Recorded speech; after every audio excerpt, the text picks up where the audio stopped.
Good morning students. आज मैं आपके लिए कंक्रीट टेक्नोलॉजी का एक अनदर टॉपिक लेके आया हूँ जिसका नाम है एग्रीगेट। एग्रीगेट जो कि आपको कंक्रीट में सबसे ज़्यादा हेल्प करता है कि उसकी वर्केबिलिटी अच्छी हो, उसकी स्ट्रेंथ अच्छी हो, मतलब लाइक दीज प्रॉपर्टीज़, इन सबको में एग्रीगेट क्या होता है, एक वाइटल रोल प्ले करता है। तो आज हम डिस्कस करेंगे कि एग्रीगेट क्या होता है और इसकी कौन कौन सी क्लासिफिकेशन है हमारे पास। तो सबसे पहले एग्रीगेट होता क्या है। एग्रीगेट सबसे हमारा इम्पोर्टेंट कॉन्स्टिट्यूएंट है जो कि कंक्रीट को बनाता है। ठीक है, इसमें हमारे पास वेरियस तरह के स्टोन्स होते हैं, जिससे आपके पास इनर्ट, फाइन और कोर्स मटेरियल जो कि बाइंड होकर एक कंक्रीट पेस्ट बनाते हैं। तो जिसको आप यूज़ करते हैं डिफरेंट कंस्ट्रक्शन साइट पे, बिल्डिंग पे। ठीक है, तो ये हमारे एग्रीगेट होते हैं। तो यहाँ पे मैं डिस्कस करूँगा आज एग्रीगेट क्या होता है। Aggregate are the important constituents in the making of concrete. The concrete become an artificial stone when inert, fine and coarse material gets a binding with a cement paste। ठीक है, इससे क्या होता है कि अगर हम इसको अच्छे तरीके से यूज़ करेंगे तो इसमें जो ब्लीडिंग और श्रिंकेज जैसी प्रॉपर्टीज होती हैं वो रिड्यूस हो जाती हैं और इसको क्या बना देती हैं, वो इकोनॉमिकल। मोस्ट ऑफ द जो कंक्रीट हमारी होती है 70 से लेके 80% तक जो उसमें वॉल्यूम होता है वो हमारा एग्रीगेट का ही होता है। मतलब मैक्सिमम स्ट्रेंथ जो हमारी गेन होती है उसमें एग्रीगेट का बहुत इम्पॉर्टेंट रोल है। तो आज हम पहले पढ़ेंगे इसकी क्लासिफिकेशंस। ठीक है, तो क्लासिफिकेशन में क्या होता है, सब इसमें हमारे पास 3 तरह की क्लासिफिकेशन है। सबसे पहले जो है वो है आपकी according to its geological origin, second है according to its size and third one is according to the shape. ठीक है, तो इसमें हमारे पास से 3 तरह की क्लासिफिकेशन है। फर्स्ट वन है geological origin according to the size and third one is according to the shape. तो हम डिस्कस करेंगे हम सभी तरह की क्लासिफिकेशन को। तो स्टूडेंट, सबसे पहले जो हमारे पास क्लासिफिकेशन आती है वो आती है according to the geological origin. इसमें आपके पास 2 तरह की क्लासिफिकेशन होती है आगे। First one is natural aggregate, second is artificial aggregate. तो स्टूडेंट, हम डिस्कस करेंगे what is the natural aggregates and artificial aggregate. तो natural aggregate, these are the natural aggregate obtained from the nature, deposited of the sand and gravel और various quarries by cutting rocks। मतलब कि जो हमारा natural aggregate होता है वो किससे मिलता है, नेचर की हेल्प से बनता है, जिससे कि आपका जो सैंड और ग्रेवल डिपोस्ट होता है और जो कटिंग रॉक होती हैं उनकी क्वेरीज, मतलब उनके जो छोटे छोटे पार्ट को काट के हम बनाते हैं उसको आप बोलते हैं नेचुरल एग्रीगेट। ठीक है, यूजेस क्या है इसका, these are mostly use for preparing plain and reinforced cement concrete to be use for all engineering work. तो ये इसका यूज है। सेकेंड इज आपका है आर्टिफिशियल एग्रीगेट।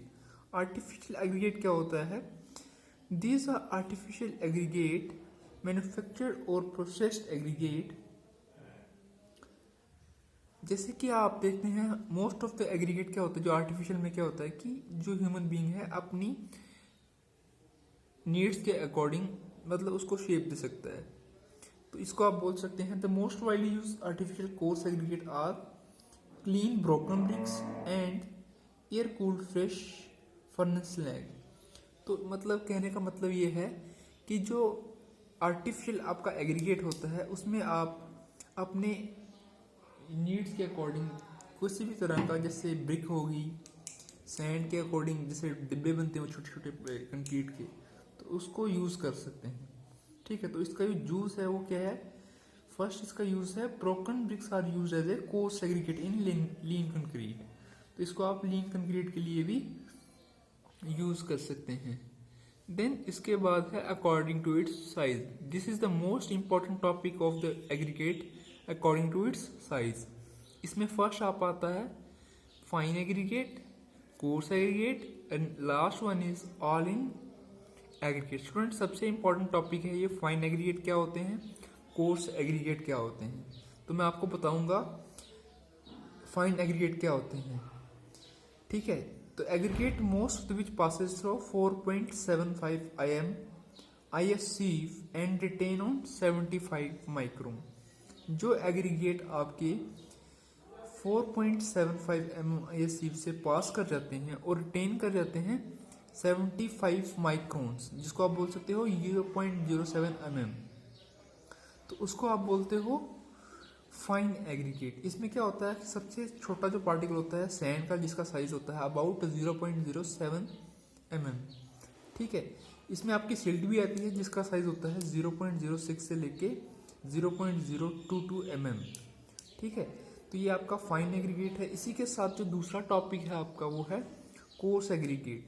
कोर्स एग्रीगेट में क्या होता है, this aggregate most of the which passes through 75 mm ISC and retained on 4.75 mm ISC, ठीक है।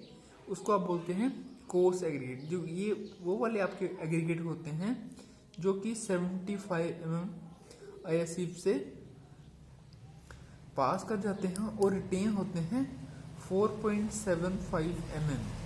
इसको आप बोलते हैं coarse aggregate. The maximum and the minimum size of course aggregate is 75 mm and 4.75 mm respectively, ठीक है। तो ये आपके क्या होते हैं, कोर्स एग्रीगेट। इसी के साथ आता है तीसरा टॉपिक, वो है all in aggregate.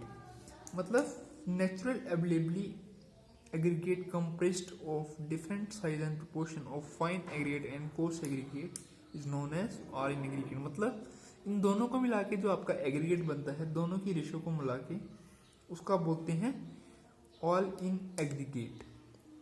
Third classification है स्टूडेंट्स की आपकी classification according to the shape, ठीक है। इसमें आपका फर्स्ट आता है rounded aggregate, irregular aggregate, angular aggregate, flaky and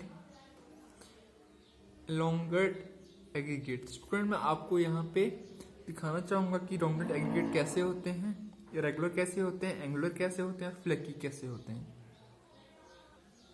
तो स्टूडेंट ये हमारे राउंडेड, जिसमें कि जो आपकी शेप है एग्रीगेट की वो क्या होती है, एक राउंडेड शेप की तरह होता है। ये आपका राउंडेड है। ये इरेगुलर है, मतलब कहीं से ये कटा होगा, कहीं से ये टूटा होगा, इसको आप बोलते हैं इरेगुलर।